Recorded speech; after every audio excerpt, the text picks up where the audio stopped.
It's a simple act, making a cup of tea, but for Corporal Andrew Garthwaite it's a feat of remarkable bionic engineering.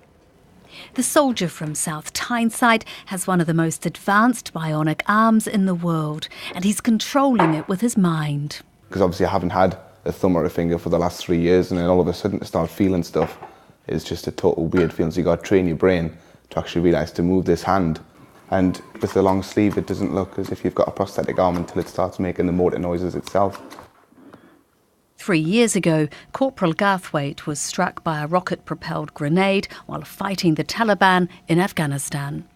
From the right-hand side, I heard a bang, but then within a split second, I was on the floor, my arm was on fire, and I stood up and I was sort of like, oh God, and my arms fell off, and it was a big shock, so I actually fell back to the ground again.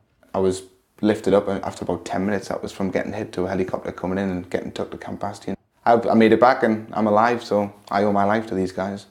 His life saved, Corporal Garthwaite would go on to make medical history in becoming the first person from the UK to have this bionic technology. So how does it work? Corporal Garthwaite's arm was blown off at the shoulder.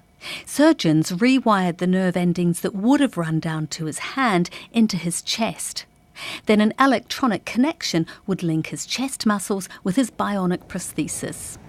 What this means is that we take all the nerves that originally went to his arm and reroute them into muscles of his chest, so that eventually that when he thinks of moving his hand, moving his arm, moving his fingers, the different muscles on his chest wall will then start to fire. Part of the muscle that they've put it in, that actually my hand feels as if it's on my chest, so now when I tap my left-hand side of my chest, my thumb, when I tap the right-hand side, it's my actual little finger.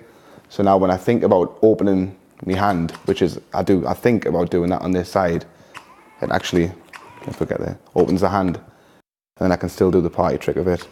Go on a full 360 if you wanted to. It's always a good one for the kids' parties.